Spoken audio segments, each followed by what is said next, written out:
In June 1944, Hitler looked at Normandy and failed to notice how an entire army had disappeared in the east. It sounds paradoxical, but it is a fact that determined the fate of the Third Reich and rewrote the history of World War II.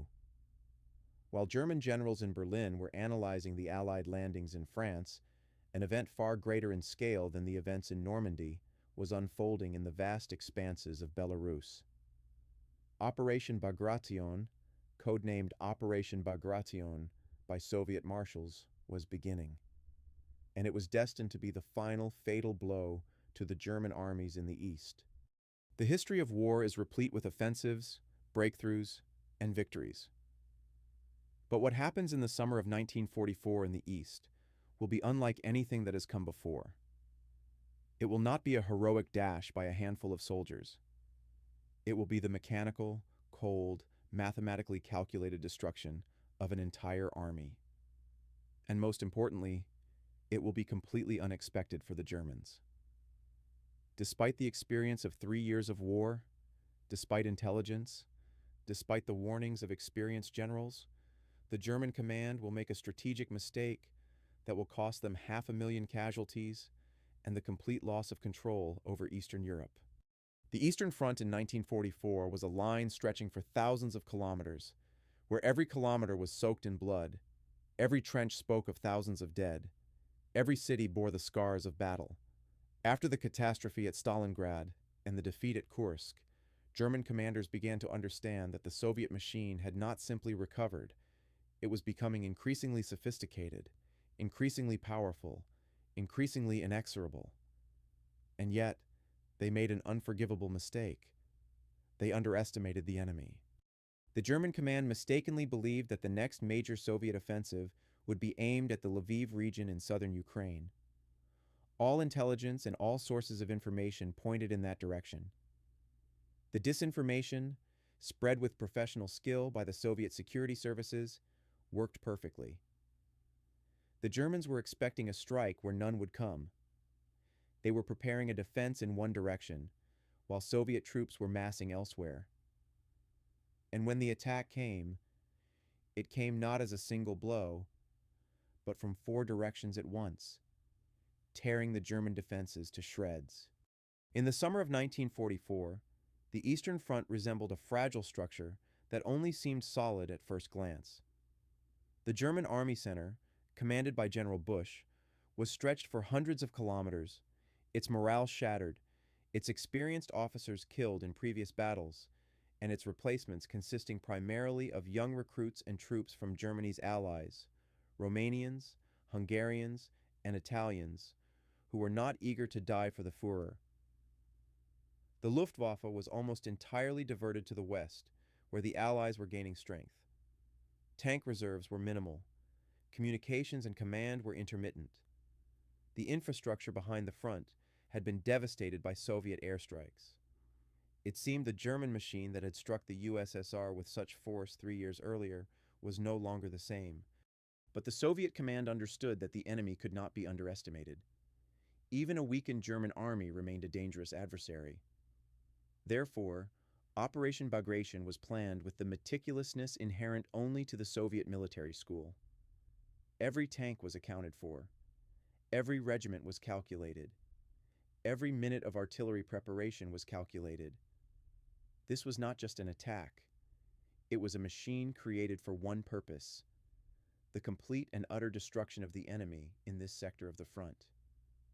The Soviet generals knew that if they gave the Germans even a minute to organize resistance, they could inflict monstrous losses.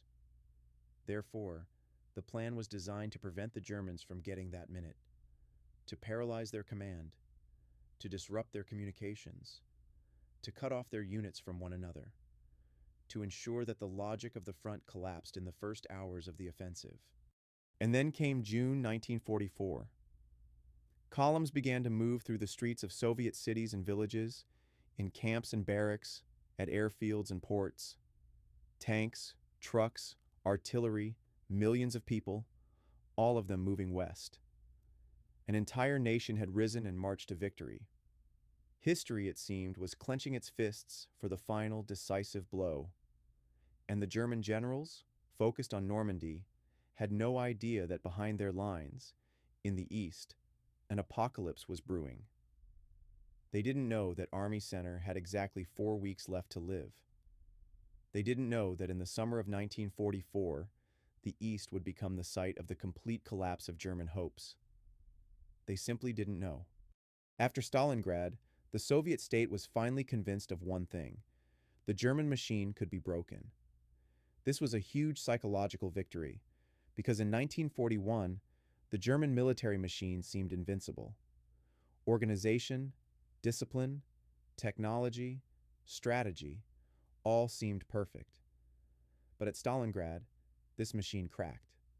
Moreover, it was completely destroyed. The German Sixth Army, in its entirety, was annihilated. General Paulus, who had sworn to the Führer that he would fight to the last, ultimately surrendered. This was a shock to Berlin. It was proof that the Germans could not only be defeated, they could be completely and mercilessly routed. Then came the spring of 1943 and Operation Kutuzov, and the Germans attempted to take revenge at Kursk. They planned to encircle Soviet troops in a salient that jutted out toward the German positions. The plan seemed sound, but the Soviet command learned of it in advance. Soviet engineers began constructing fortifications, and they continued for months. When the Germans launched an attack, they encountered not just defenses, but an entire system of deeply echeloned defenses. Anti-tank guns, minefields, trenches, machine gun nests, everything was positioned to slow the German advance as much as possible and emasculate it. The German tanks advanced, but for every kilometer they lost hundreds of tanks. And ultimately, the Germans were forced to retreat. Kursk became the last major German offensive operation in the east. After that, the initiative passed entirely to the Soviet side. Now, in the summer of 1944, the Soviet Union is preparing for an operation that will be the final act on the Eastern Front. And the German command understands this. They understand that the Soviet machine is becoming ever more powerful, ever more sophisticated, ever more relentless. German generals, experienced combat commanders who have seen the war from day one, begin sending reports to Berlin in which they write about the impossibility of holding the front. They write about the need to retreat, shorten the front line, and move to more advantageous positions. But no orders to retreat come. Instead, orders come from Berlin to hold their positions, no matter the cost. Adolf Hitler in 1944 is no longer a leader who rationally analyzes the situation. He is a man living in a world of illusions, a world where he believes in a miracle weapon that will save the Reich. He considers the generals who report to him the real situation at the front pessimists and cowards. He accuses commanders who demand a retreat of treason. Hitler's orders become increasingly harsh, increasingly detached from reality. "Not one step back," is his famous command. "Hold every meter of territory to the last soldier." And these orders are carried out because such is military discipline, because officers have been trained to obey unquestioningly, because the fear of punishment for disobedience often outweighs the fear of death in battle. In the summer of 1944, the German Army Center is stationed in Belarus. It comprises approximately 800,000 officers and men, deployed over a distance of over 1,000 kilometers. Ahead of them are the vast expanses of Belarus, forests, and swamps. Behind them is Eastern Europe, which serves them. To the left and right are German forces, which will come to the rescue if the defense needs to be strengthened. The Luftwaffe is expected to provide air support. Tanks and anti-tank units are distributed along the front to combat Soviet armored vehicles. Communication between military units is ensured by radio and landlines. The command is located in the rear and is equipped to defend itself and be able to retreat quickly if anything goes wrong. But there's one fundamental problem that will determine the fate of the entire Army Center. The Germans think they know where and when the Soviets will strike. This means they're unprepared for the attack where it actually occurs.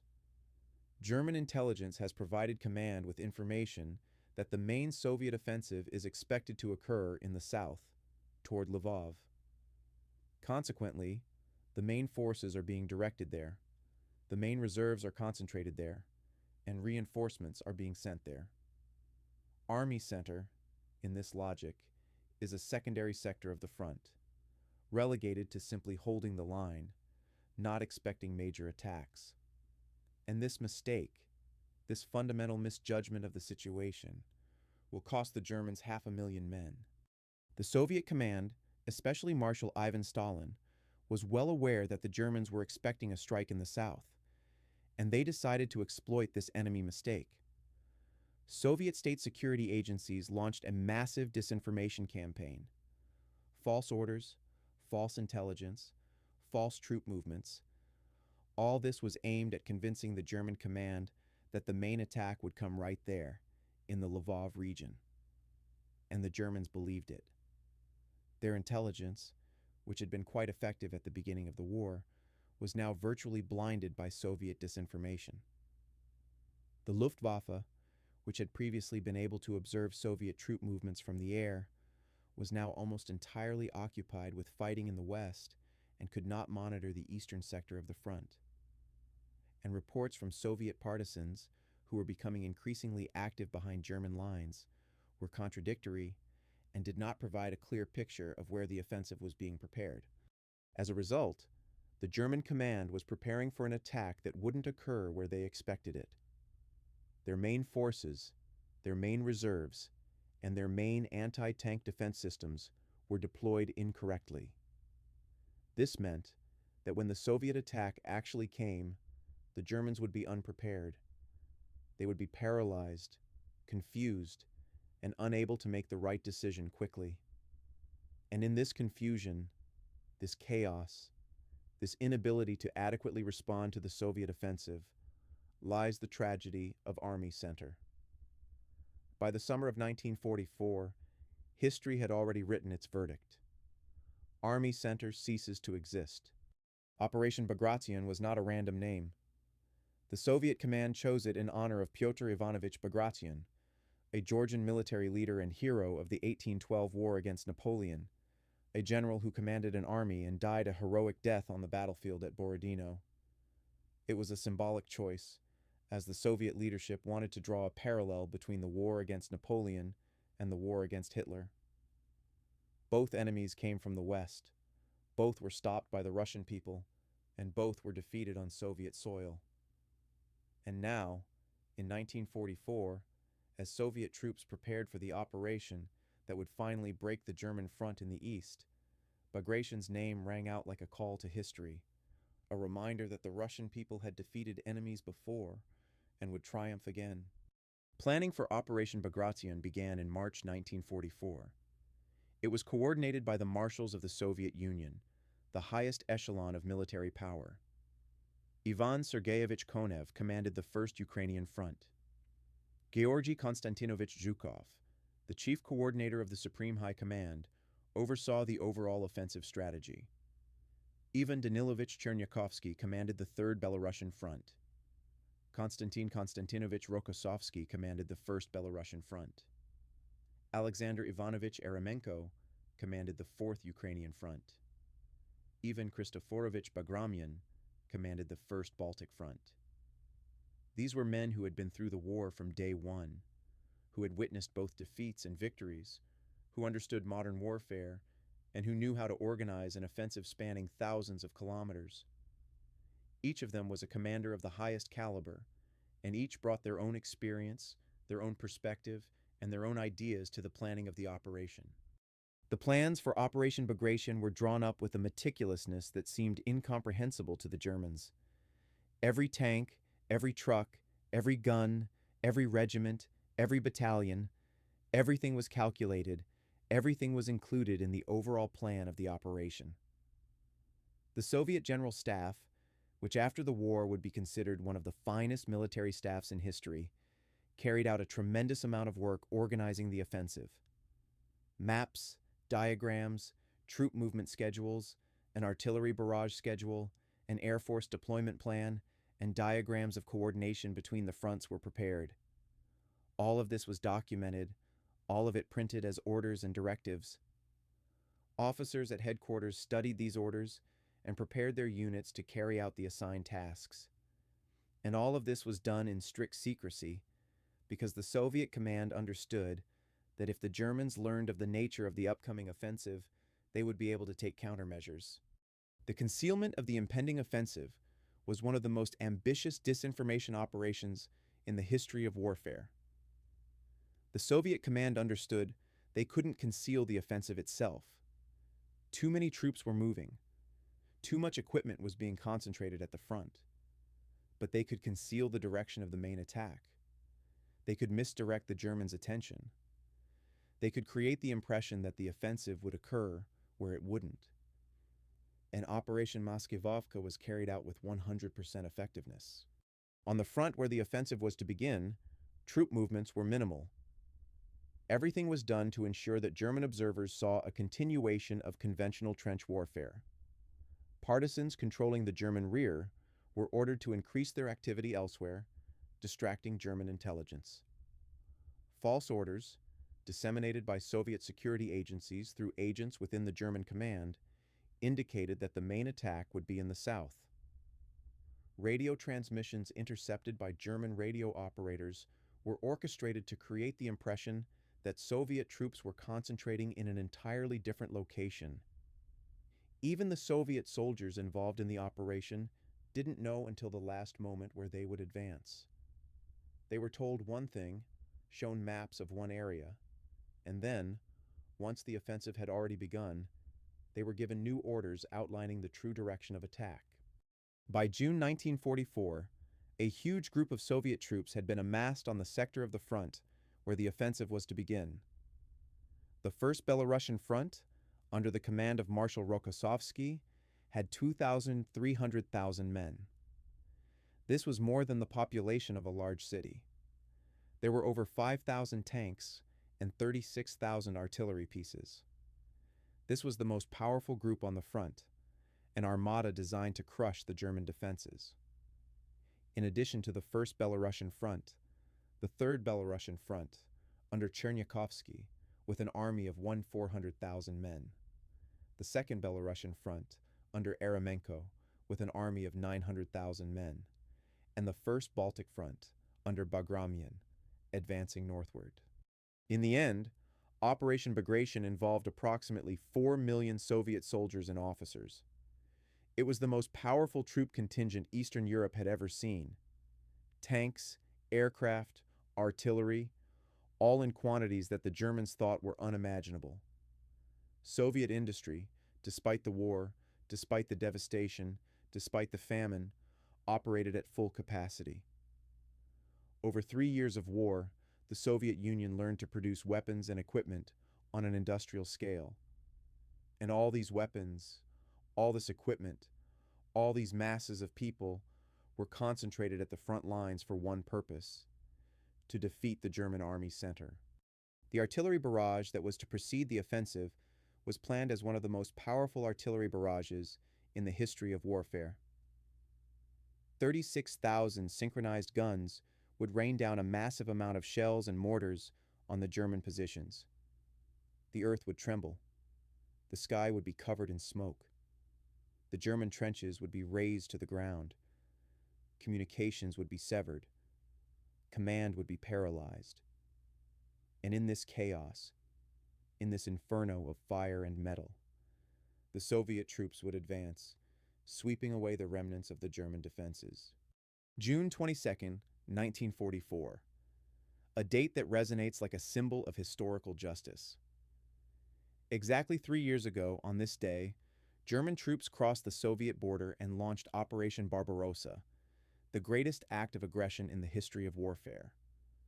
3 million German, Romanian, Italian, Hungarian, and Finnish soldiers marched east, confident of victory, confident that the USSR would fall within months. And now, exactly 3 years later, history has prepared a response to this aggression. A response that will strike not just one city, not just one army, but an entire nation.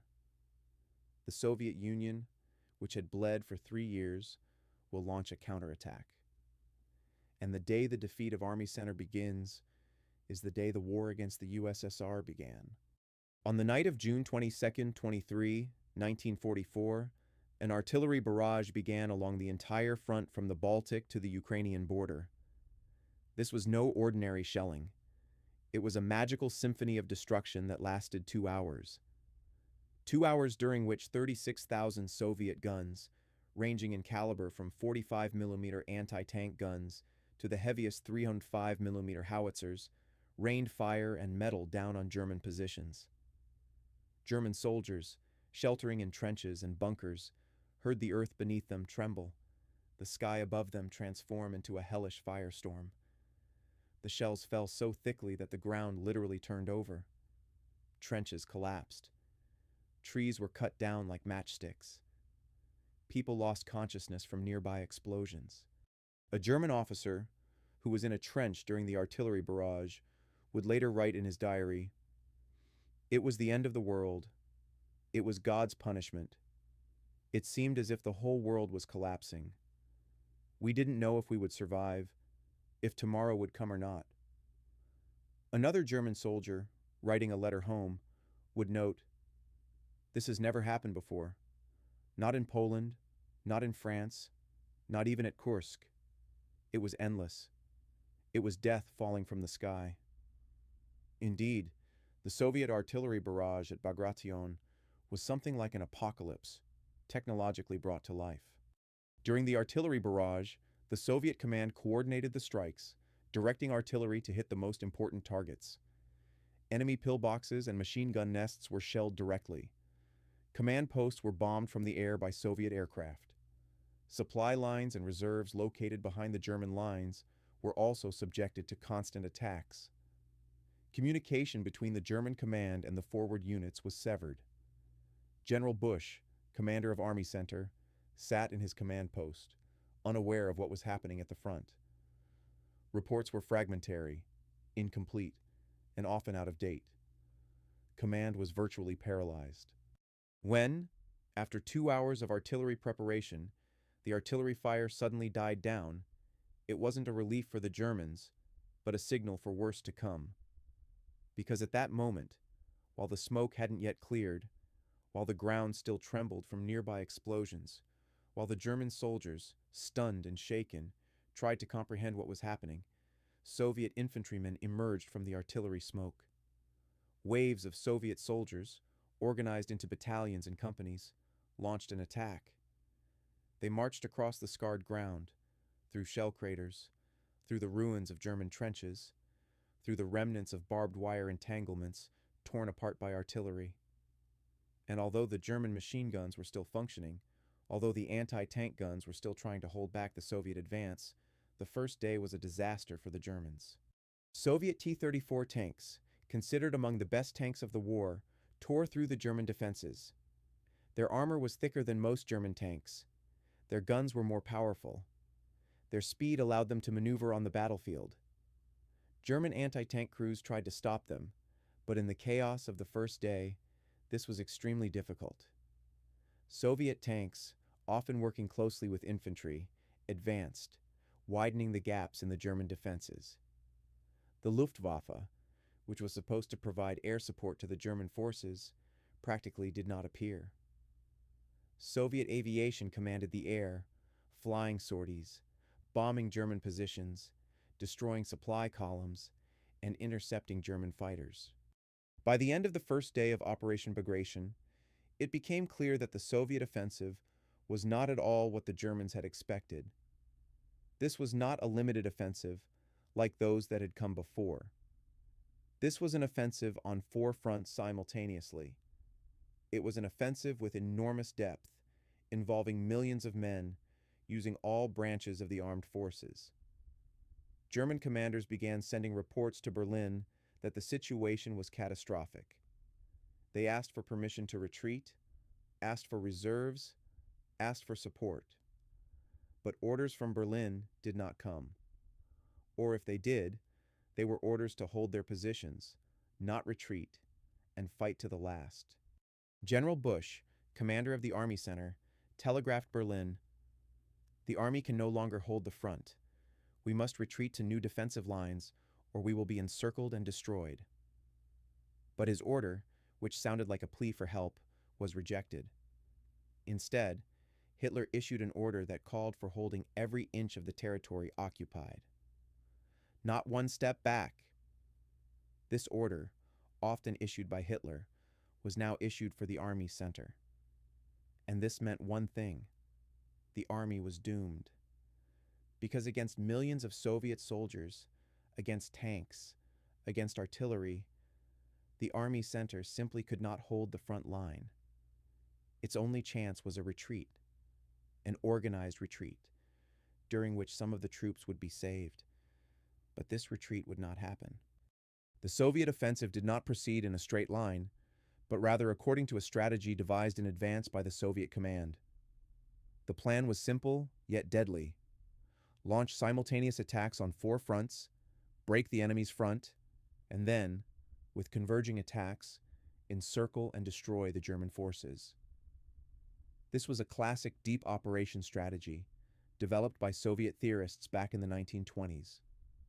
Its essence lay in breaking through the enemy's front, not in one, but in several sectors simultaneously, and then expanding the penetration further, giving the enemy no time to organize counterattacks and establish new defensive lines. The first breakthrough occurred in the Vitebsk direction.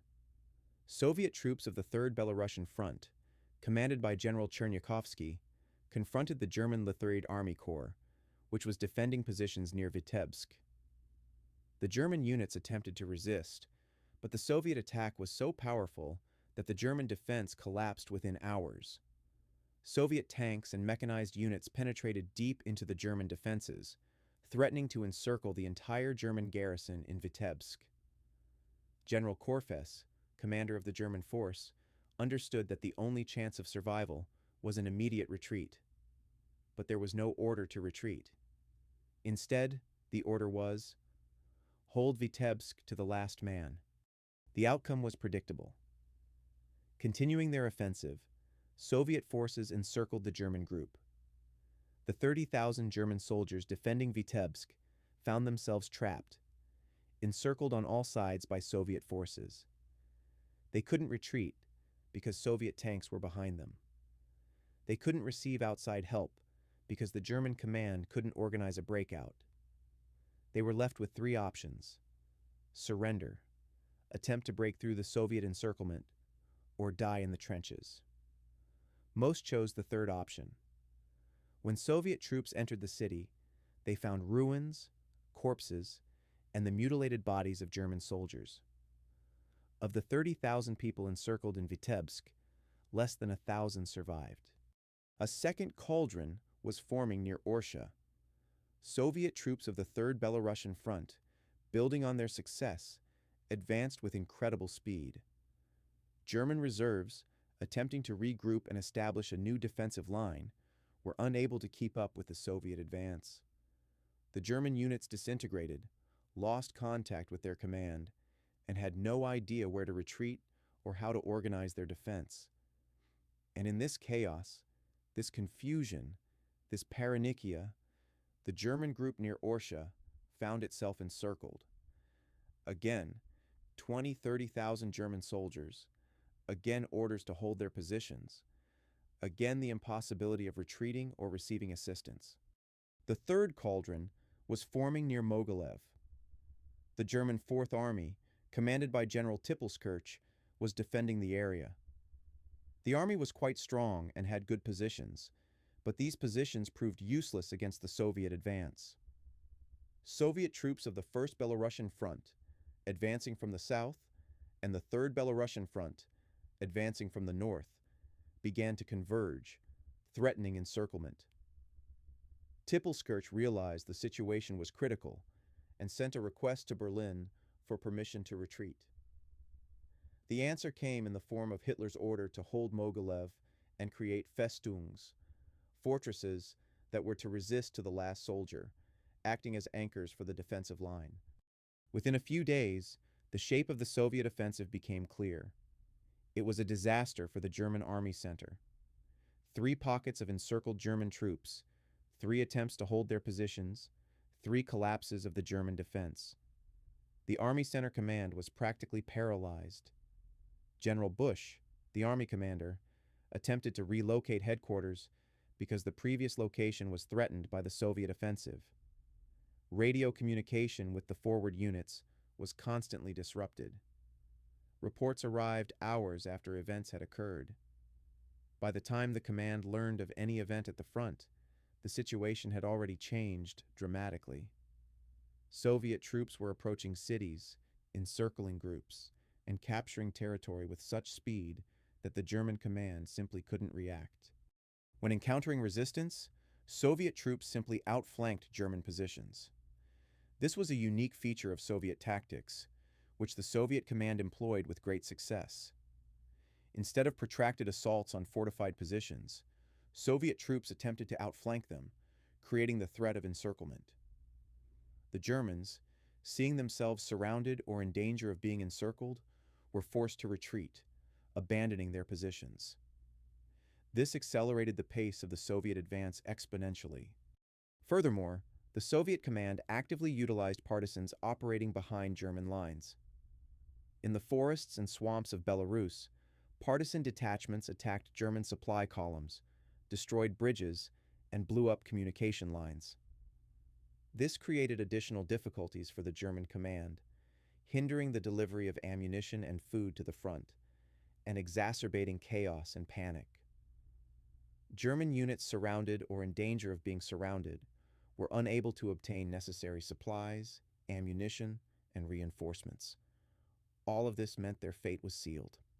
By the end of June 1944, 10 days after the start of Operation Bagration, Soviet forces had advanced 100 to 150 kilometers into German territory. Two of the three pockets had been eliminated, with enormous German losses. The third pocket, near Mogilev, still held out, but its days were numbered. Army Center ceased to exist as a unified combat force. Its units were routed, dispersed, and encircled. Its command was paralyzed. Its supply lines were disrupted. Chaos, panic, and a retreat that turned into rout set in at the front. In June 1944, Adolf Hitler was at his headquarters, the Wolf's Lair, in eastern Germany. He was surrounded by a close circle of confidants, military advisors, adjutants, secretaries. This was the man who, 3 years earlier, had been at the pinnacle of his power, the man who controlled much of Europe, the man who seemed invincible. But by June 1944, Hitler was no longer the same man. His health was failing, his mental state unstable. He lived in a world of illusions, a world where he believed the Reich would be saved by miracle weapons, where he believed the Soviet offensive would be repelled, where he believed the Americans and British would be driven from the continent. When the first reports reached Hitler that the Soviet offensive had begun in the Vitebsk direction, he reacted in his typical fashion. He refused to believe it. "It can't be," he repeated. "The Russians can't attack here. Intelligence told me the main attack would be in the south, near Lvov. This is a provocation, an attempt to distract us from the main attack. This is a mistake by Soviet intelligence." And while Hitler lived in this world of illusions, while he refused to believe in reality, the Soviet offensive unfolded according to the worst-case scenario for the Germans. But when it became clear that the Soviet offensive was not a one-time strike, but a massive offensive on four fronts simultaneously, when reports began arriving of the encirclement of German forces, when it became known that Vitebsk was lost, Hitler finally acknowledged reality. But his reaction was completely wrong. Instead of ordering an organized retreat, instead of giving his generals free rein to organize a defensive line, Hitler issued a series of orders that can only be described as suicidal. The first order was to create Festungs, fortresses that were to hold out to the last man. Hitler selected a number of cities, Vitebsk, Orsha, Mogilev, Minsk, and declared them Festungs. This meant that German garrisons would remain in these cities and fight to the last, without retreating a single meter. Hitler believed these Festungs would become anchors of the defensive line, that they would be able to hold back the Soviet advance, that they would allow the German forces to regroup and launch a counteroffensive. This was a complete illusion. The Second Order categorically prohibited retreat. Not one step back. This phrase, often heard from Hitler's lips, was now issued as an official order. Commanders who retreated without orders faced execution. Generals who recommended retreat were viewed as cowards and traitors. Officers who tried to save their men by organizing a retreat were dismissed and often shot. This order meant only one thing. The German commanders were muzzled. They could not maneuver freely. They could not organize a retreat. They could not save their men. The Third Order concerned supplies. Hitler ordered that German troops surrounded by Soviet forces be supplied by air. The Luftwaffe, almost entirely occupied with fighting on other sectors of the front and against Allied aircraft, was to provide an airlift into the encircled pockets. This was a gamble that had no chance of success. Soviet aviation controlled the airspace above the front. The Luftwaffe had lost air superiority back in 1943. The transport aircraft that were supposed to supply the encircled units were highly vulnerable to Soviet fighters. And although German pilots tried to carry out these orders, the amount of supplies delivered was paltry compared to the actual needs of the encircled troops. General Busch, commander of Army Center, was completely at a loss. On the one hand, he understood the situation was catastrophic, that the only chance to save the army was an immediate retreat. On the other hand, he was receiving orders from Hitler forbidding retreat. Busch sent reports to Berlin declaring the impossibility of holding the front and the necessity of retreat. But the responses he received sounded like a death sentence. Hold your positions, not a single step back. Create Festungs and hold them to the last man. General Guderian, chief of the General Staff of the German Army, was in Berlin and saw maps showing Soviet forces and German positions. Guderian understood that Army Center was doomed, that it could only be saved in one way: an organized retreat that would preserve the core of the army and allow for the creation of a new defensive line. Guderian met with Hitler numerous times and tried to convince him of the need for a retreat. But Hitler rejected these recommendations each time, accusing Guderian of pessimism and betrayal. "You commanders don't believe in the victory of the Reich," Hitler said. "You are weak. That's why we are losing the war. I will make the decisions, I will command, and we will win." But the reality was quite different. The result of Hitler's orders was predictable. German troops, which could have retreated in an orderly fashion, lost the opportunity. German commanders, constrained by orders, were unable to make sound decisions. Encircled German units were undersupplied and unable to organize a breakout. And all this led to the fact that instead of an organized retreat and the preservation of the German army structure, complete collapse and chaos ensued. Army Center didn't retreat. It disintegrated. Its units were scattered across the entire theater of operations. Its command was paralyzed. Its soldiers simply fled the front, trying to save themselves and return to Germany. July 3rd, 1944. A day forever etched in the memory of those who lived through it. On this day, Soviet troops entered Minsk, the capital of Belarus, a city occupied by the Germans almost 3 years earlier. But this wasn't just an entry into the city. It was the culmination of Operation Bagration, the moment when the broken front finally collapsed, the moment when it became clear that Army Center had ceased to exist. The Minsk Ring is the name given to the encirclement of German troops near Minsk, an encirclement that became one of the largest in the history of warfare. Around 105,000 German soldiers found themselves trapped in the cauldron near Minsk. These were the remnants of several German armies, the remnants of units attempting to retreat, and the remnants of troops that had failed to escape the encirclement. German generals captured during this encirclement would later claim they couldn't understand how it had happened, how an entire army could simply vanish. When Soviet troops entered Minsk, they encountered a scene of complete destruction and chaos. The city, one of the largest in Eastern Europe, was almost completely destroyed.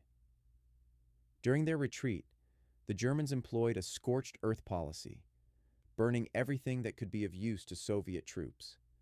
Houses, factories, warehouses, bridges over the Svislok River, everything was either destroyed or set ablaze. But the main thing the Soviet troops found in Minsk was the remnants of the German army, which had attempted to either hold the city or retreat from it. Soviet officers who entered Minsk reported seeing columns of captured German soldiers, enormous columns, stretching for kilometers. German soldiers, dirty, wounded, hungry, demoralized, marched in captivity. These were not the conquering warriors who had entered the Soviet Union 3 years earlier. These were people who had been routed, who had lost everything, their weapons, their comrades, and their faith in victory. The German officers and generals marched with weapons. They had been arrested by Soviet troops as war criminals. As these columns of prisoners moved through the streets of Minsk, Soviet cameramen filmed them. This footage, which was later shown on Soviet television and sent to the Allies, made a huge impression. Firstly, the number of prisoners, 105,000, was an astronomical figure. Secondly, the appearance of these people. They were completely demoralized. Their faces expressed despair, fear, and fatigue. There was no faith in victory, no military dignity. They were simply people who wanted to survive. Minsk was a key city in Operation Bagration for several reasons. First, it was the capital of Belarus, an important strategic and political center. Second, it was a communications hub. Roads radiated from Minsk to Warsaw, Moscow, Smolensk, and Kiev. Control of Minsk meant that Soviet troops had cut off all German retreat routes in the south. Third, the capture of Minsk meant that Soviet troops had reached a line from which they could advance toward Warsaw and further west. When the Soviet command analyzed the situation around Minsk, it realized it had achieved its goal. Army Center was almost completely destroyed. Of the millions of soldiers deployed on this sector of the front 3 years ago, very few remained. Enormous numbers were killed. Enormous numbers were wounded. Enormous numbers were captured. Encircled in pockets near Vitebsk, Orsha, Mogilev, and Minsk, the German troops were either destroyed or captured. But Operation Bagration didn't end there. The Soviet command didn't stop at Minsk. They decided to continue the offensive, building on their success. After taking Minsk, Soviet troops began pursuing the retreating remnants of Army Center, preventing them from establishing a new defensive line. Soviet aircraft bombed columns of retreating German troops. Partisans operating in the rear attacked German units. Soviet cavalry pursued the enemy, attempting to intercept and destroy them. The Minsk Ring became a symbol of the defeat of the German army. It symbolized that the Soviet machine functioned perfectly, that the Soviet command could organize an offensive involving millions of men and tens of thousands of vehicles, and that the Soviet army was capable of encircling and destroying the enemy. This was more than just a military success. It was a demonstration of the might of the Soviet state. It was a demonstration that the USSR had not only survived the war, but had become capable of delivering devastating blows. German generals captured in Minsk later wrote in their memoirs that they couldn't understand how this had happened. How could an entire army disappear? How could they have prepared such an offensive that the army couldn't repel? Guderian, analyzing Operation Bagration, would write, "It was a catastrophe of epical proportions. We had seen nothing like it in Poland, France, or even during the previous fighting in the East. The entire army was destroyed within a month. War has a price. This is an axiom known to anyone who has ever studied the history of war. But when people talk about the cost of war, they usually mean economic losses, destroyed cities, ruined factories. But the true cost of war is human lives. These are people who will never return home, people who will never see their families again, people who died in the trenches, in hospitals, on operating tables. Operation Bagration had such a price.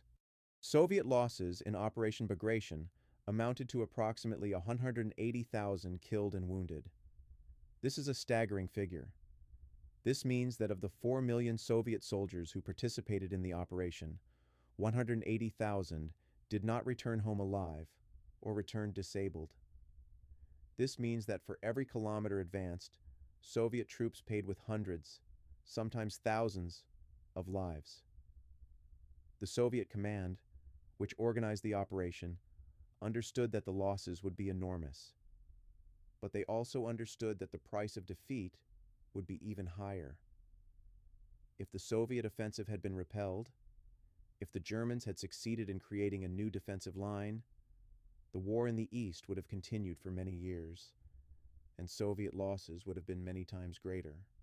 But German losses were disproportionately higher. In just 1 month of Operation Bagration, the German army lost over 500,000 men. That's more than the personnel of an entire army. That's more than the population of an average German city. It was a catastrophe for the German Reich, because Germany, unlike the Soviet Union, was unable to replace such losses. The German population was much smaller, German manpower reserves were depleted, and the German economy couldn't produce enough weapons and equipment to replace the losses of Army Center. Of the 800,000 German soldiers deployed in Belarus before Operation Bagration, fewer than 300,000 remained operational by the end of July 1944. The rest were either killed, wounded, captured, or simply scattered across the theater of operations and unable to assemble into a coherent unit. Tanks, which numbered several thousand at the beginning of the operation, were reduced to a few hundred by the end of July. Less than a third of the artillery, which numbered tens of thousands of guns, remained. This was not just a loss of equipment, it was the destruction of the army's structure, the destruction of the command hierarchy, and the collapse of the entire command and supply system. German generals captured during the operation said they couldn't understand how such a thing was possible. How could an offensive of such scale be prepared? How could the actions of 4 million soldiers be coordinated? How could they be supplied as they advanced hundreds of kilometers into enemy territory? The German generals, trained in the German military school of the 19th century, when war was still a matter of a few thousand men and a few dozen kilometers, simply couldn't comprehend the scale of modern warfare. For them, it was a catastrophe that defied explanation, one that seemed simply impossible. Eisenhower, Supreme Allied Commander in Europe, was shocked when he learned of the scale and results of Operation Bagration. He understood that the Soviet army wasn't just a significant military force. It was an army capable of operations that seemed impossible to Western commanders. When the Allies landed in Normandy on June 6, 1944, they expected to advance slowly, that it would take months to break out of Normandy and begin an offensive deep into France. But when Operation Bagration began, when Soviet forces began advancing westward at a speed that seemed simply incredible, when by the end of June they had reached a line from which they could threaten Warsaw and beyond to East Prussia, it became clear that the Soviet army was operating on a different level, that their war space was entirely different. General Guderian, analyzing Operation Bagration in his memoirs, wrote words that would become a classic characterization of the operation. The loss of Army Center was a catastrophe of epical proportions, the likes of which Germany had never experienced. An entire army, consisting of several 100,000 soldiers, was destroyed. We had seen nothing like it in Poland, France, or even in the fighting in the African theater. It was the death of an army, not just a defeat. These words, spoken by a German general who served the Third Reich, best characterize the scale of Operation Bagration. But the price of victory isn't measured only in men and equipment. It's also measured in its psychological impact. in the realization of what happened, in the recognition that you've been defeated by an enemy you considered inferior. For Germany, Operation Bagration was a psychological shock it never recovered from. The German people, who believed in victory, who believed in the invincibility of their army, heard of the encirclement and destruction of an entire army. German soldiers on other sectors of the front, hearing of the defeat of Army Center, realized that the end was near, that the German Reich was doomed. And this wave of demoralization swept through the entire German army.